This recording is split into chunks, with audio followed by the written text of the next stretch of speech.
자기 자신을 죽인 거지 만약에 다른 사람을 죽였으면 그 상태 가지고 과연 심실상실로 해서 형법상의 책임을 묻지 못할까? 객관적으로 보셔야 돼요.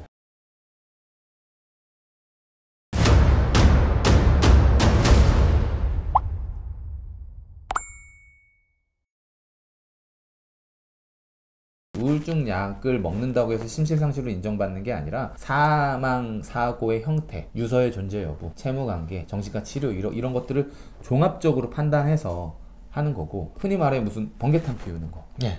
그것도 준비 과정이 필요하죠. 준비 과정이 필요하잖아요. 그분들 대부분 뭐가 있는지 아세요? 유서가 있어요. 다 차에서 발견이 돼요.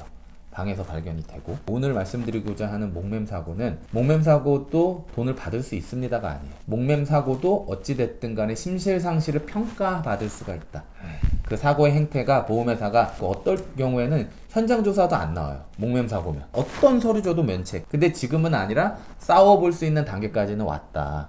그러니까 그 다음은 채무관계가 어땠고, 정신과 치료 이력이 얼마나 됐고, 유서가 존재가 어떻게 됐고, 가족관계가 어떻게 됐고, 이런 것들을 이제 증빙해 나가는 그런 시대가 열린 거다. 제가 비슷한 사례를 들었던 게 있는데요. 네. 금융감독원 분쟁조정위원회 쪽에서 있었던 실제 사례예요. 20대 여성이 화장대에서 헤어드라이기 네. 전깃줄에 걸려서 사망했던 사고예요. 네. 유가족은 자살이 아니다라고 주장했고, 그렇죠. 그냥 사고사다. 네, 사고사다라고 네. 주장했고, 보험사 입장에서는 목에 걸었잖아, 자살이다라고 주장을 했어요. 그분이 그날 술을 무지하게 먹었는데, 그분은 술을 먹으면은 옷을 벗는 주사가 있대요.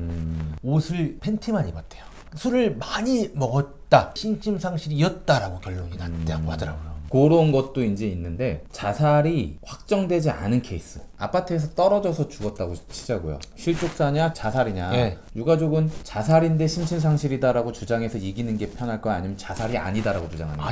아니다. 네. 기자님 말씀하시는 거는 잘 싸우셨는데 대부분 유서가 있어요. 유서 있으면 끝난 거예요. 대부분. 그러면 유서도 없고 정신과 치료 이력도 있고 하면 돈을 받을 수 있겠네 라고 생각을 하실 텐데, 심실상실 상태가 뭘까요? 그 결정을 누가 할까요? 정황들을 보고 판사가 해요. 저는 자살은 자기 자신을 죽이는 살인행위라고 생각하거든요. 네. 민사만 생각하면 자살하신 분들 심실상실로 인정되는 케이스가 많아야 돼요. 형사를 한번 생각해 보자고요. 제가 기자님을 죽였어요.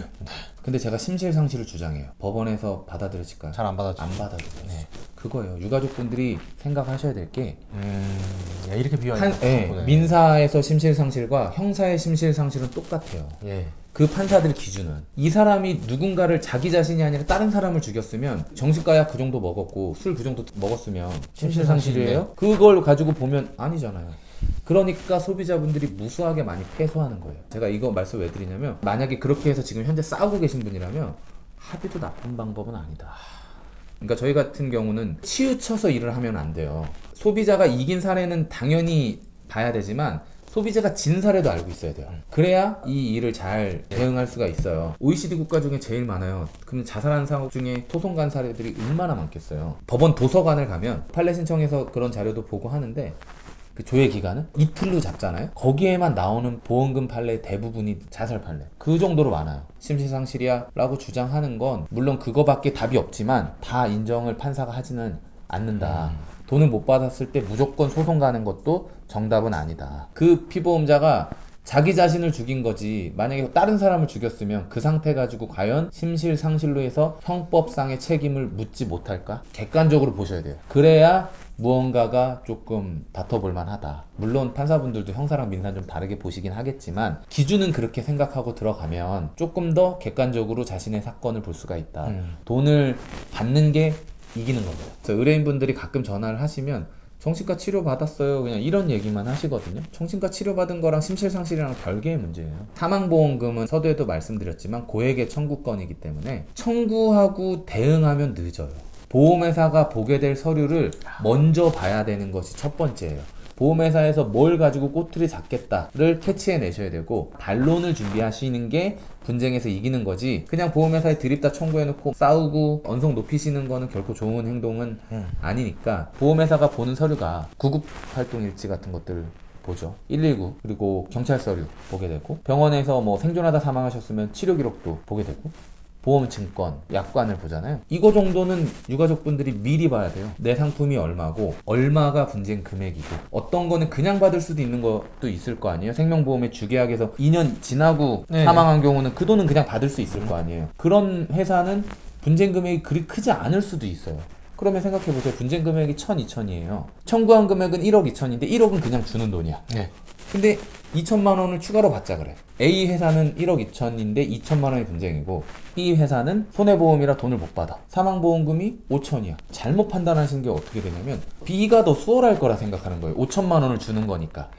근데 생각해보시면 1억은 여긴 A라는 회사는 줘야 되잖아요. 네, 무조건 줘야 되고. 그리고 2천을 더 주냐 마냐잖아요.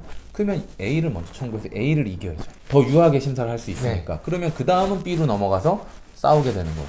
나는 잘 몰라. 심신상시 어떻게 평가하는지도 모르고 의무기록도 볼 줄 모르고 그러면 증권이랑 약관은 볼 줄 알잖아요. 분쟁 금액이 얼마다. 어디 회사에 얼마가 문제가 되겠다. 라는 것들은 유가족분들이 반드시 먼저 검토를 해야 되고 정보공개라는 게 있어요. 네이버 포털에 정보공개. 사건 수사가 다 끝나면 정보공개를 해서 그 수사 종결 파일을 볼 수가 있어요. 이제 내사종결 그 보고서를 취득을 하셔서 반드시 그런 경찰 서류를 보시는 게, 그리고 나서 판단을 하시는 게, 보험 분쟁에 들어가면 유가족분들은 굉장히 큰 스트레스거든요. 그런 민감한 자료들을 보다 보면 트라우마가 오실 수도 있어요. 그러니까 아예 안 싸우는 게 나을 수도 있어요.